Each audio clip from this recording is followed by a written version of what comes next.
Thank you for staying with KTN. Of course, our hashtag this evening is The Bottom Line. We're looking at the issue of radicalization and terrorist activities in the country. Where do we go from here? As Ali indicated, you're speaking to Dr. Mustafa Ali. He's a security expert, and Eric Wright as well, a security expert. Thank you, gentlemen, for joining us this evening. You've been listening to the discussion that we've been having at the coastal region. Dr. Mustafa, what are your thoughts, especially on the discussion on whether or not Kenyans now should arm themselves because there is no security in the country? Thank you, Linda. First of all, I am shocked. I am shocked that a bishop can go on national television and say that religious leaders should be armed. He's not just talking about the Christian or bishops or pastors. He's talking about religious leaders should be armed. I have worked in some of the most difficult and challenging countries around Africa, including Nigeria, Mali, Libya, Sierra Leone, and Liberia. And it's this kind of discussions earlier on in the years that made those countries to slip into total anarchy. And I want to ask the bishop in Mombasa. Actually, just hold on, you will get an opportunity to speak to him in just a few seconds. Bwana Kiraithe, what are your thoughts? Well, let me say that I'm not shocked, neither am I alarmed. But for a fact, there is a lot of cause for concern. Why? My first cause for concern is that this debate is going on at all. And it has a lot of implications. I was around in the build-up to the 2007-2008 violence. By the way, Dr. Mustafa, I was in Sierra Leone for not less than 2 years, peace building.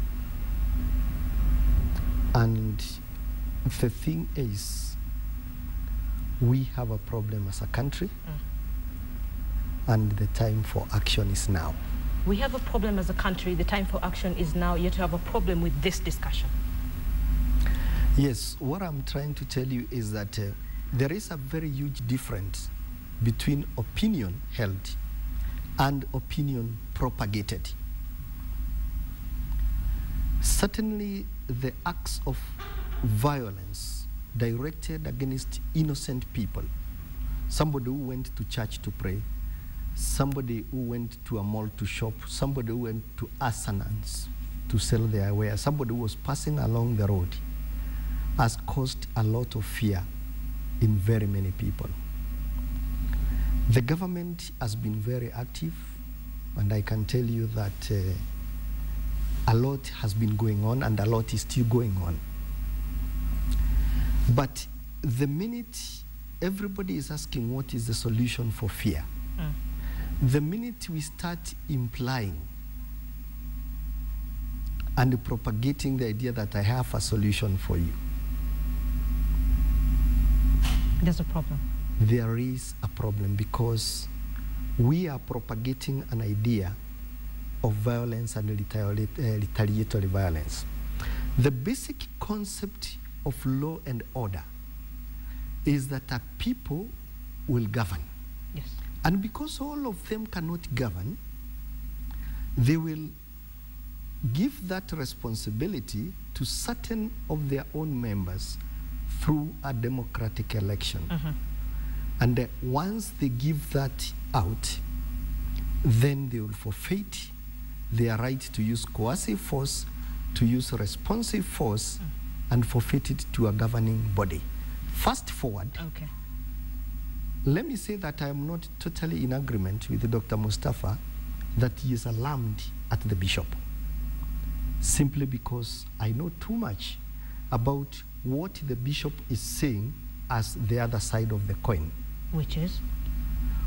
Of course, when you have listened to all of them, in his perception, this is a religious war. If you have listened to him very carefully, he has gone on to explain a lot of things. Now, if we convert the current criminality, because what we have as terrorism in Kenya now is organized crime. People sitting together, whatever motive they want to achieve, deciding to achieve it outside the law. They mobilize for it, they indoctrinate for it, they train for it, they arm for it, and they swing into action. And so that is how we go to Westgate and all the other areas. If we give that that kind of angle, I think we have a complete responsibility not to suppress the right to hold opinions, but to be able to air opinions on television with a lot of care and caution. Otherwise, we can aggravate a situation which means 80% of the hotels in Mombasa today are empty. Actually, we will get to that discussion. We can aggravate this situation because there was someone who spoke yesterday when you're having this discussion in Mombasa, and he was talking about the role of media and the role that we can have as individual Kenyans on this fight. But let's now cross over to Mombasa, and I'm referring to the question that Dr. Mustafa Ali had.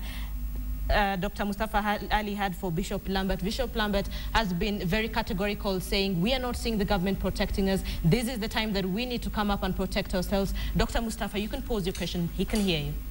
Yeah, my question is simple. If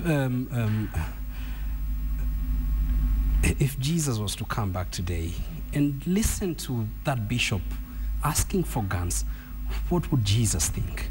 And if Jesus was in the same situation, Can you ask a direct question? He's watching you right now. Ask a direct question. I want to ask you, Bishop, what could have Jesus done if you were in such a situation? And let me tell you, I've met thousands of bishops, and I work with them, with cardinals, and they would never talk about arming religious leaders.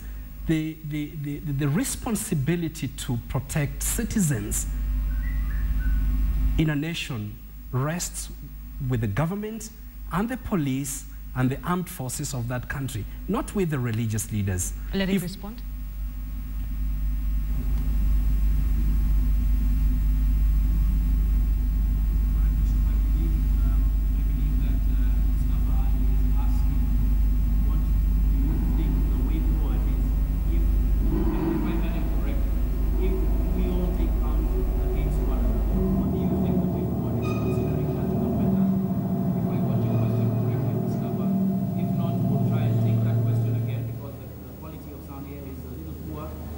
But just to be able to rephrase that again for what Dr. Mustafa Ali was asking, you talked about taking up arms as Christians to defend yourselves.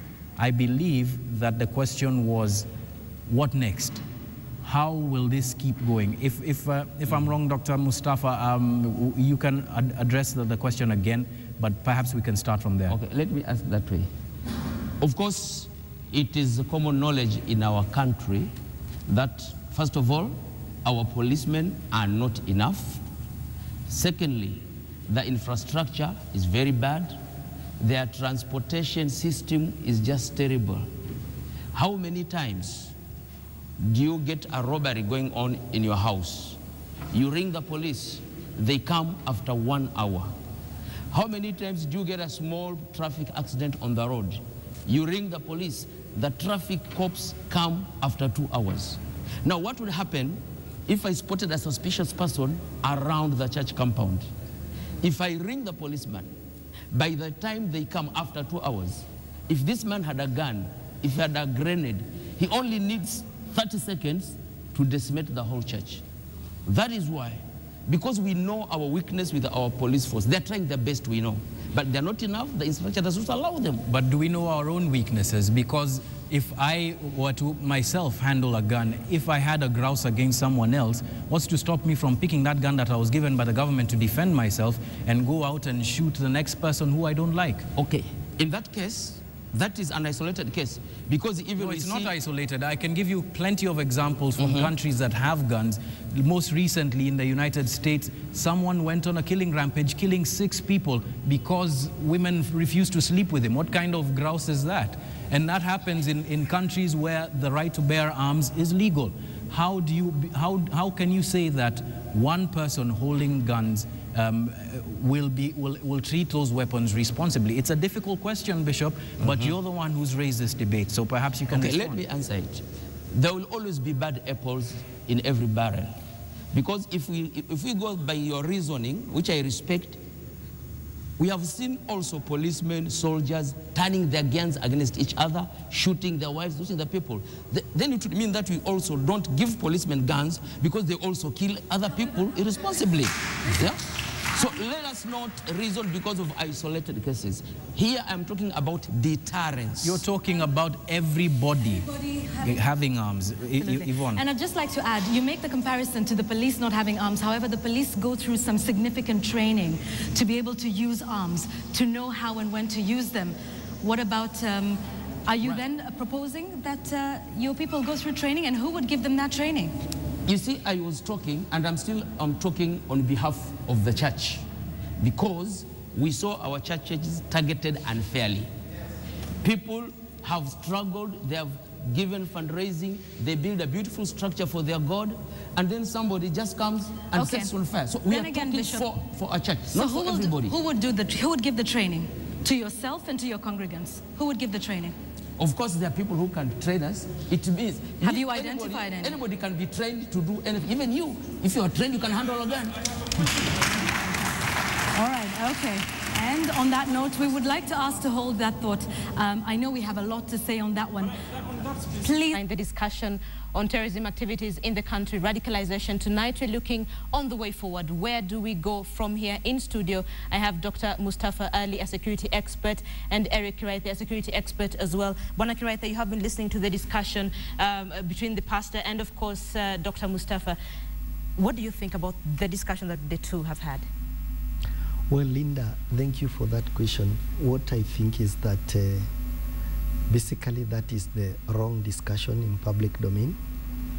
I think But at some point, people need to discuss these things. Yes. You have a problem with this discussion, you have a problem with that discussion. You can't have a problem with everything. I can't have a problem with everything, but there is a serious problem here. What I think generally is that we took a little bit too long to build foundational infrastructure in this country. And that infrastructure is security. You don't start building a country without firming up the security status. Exactly, that is why we are where we are. The next thing I would want to say is that there are ways, excellent ways of the public, the pastors, working with what we have in the security system to ensure that everything is safe. Bwana Kiraithe, there is a general feeling. I am glad for the third aspect that today, and that is why I agreed to come, I have seen a lot of Muslim leaders. And Dr. Mustafa, a very good intellectual friend of mine, is here tonight. We need to make our Christian, our Muslim brothers to feel that no one is under siege. We have one common enemy. People are calling it radicalization. I'm calling it criminality of the worst kind. Exactly. Now we're moving forward, Dr. Mustafa. Can Christians and Muslims live peacefully in a country? You know, Linda, I always look at this in terms of conflict transformation. How we have a conflict. How do we transform this conflict peacefully? By the way, I'm not a security expert. I am an expert in conflict transformation. And these are two different things. And the way Kiraithe would look at violence and conflict is slightly different from the way I'd look at it. But we want to arrive to the same solution to end conflict and have peaceful societies. How do we end this? How do we end this? We need to have these discussions. I would disagree with my colleague here, Eric, that we shouldn't be having. We need to have this discussion. And we need to have this discussion so that people can understand the issues that we're dealing with. And I know to have this discussion on national television for 2 hours or 3 hours is not enough. We need to have well-structured discussions that takes days even, at different levels, with different people. The religious leaders can do that. We need to have this discussion at the intra-faith. Right now, the Muslims need to have discussion themselves, because if you look at what is happening in countries like Pakistan, Afghanistan, between the Sunnis and the Shias, they are cannibalizing each other, because all the time the kids are taught that all the Shias are bad, and in Shia schools they are taught Sunnis are bad, so they are killing each other. Within the Christianity, they also need to have intra-faith dialogue. And I'm sure if people like Bishop Lambert engaged in intra-faith dialogue with people like Archbishop Wabukala, Cardinal Njue, he would not be talking the way he's talking about asking for guns. All right, we need to go for a break. But before we go for a break, I'd like to bring in my colleagues Yvonne Okwara and John Alanamu. They are in Mombasa. They're part of this discussion, bottom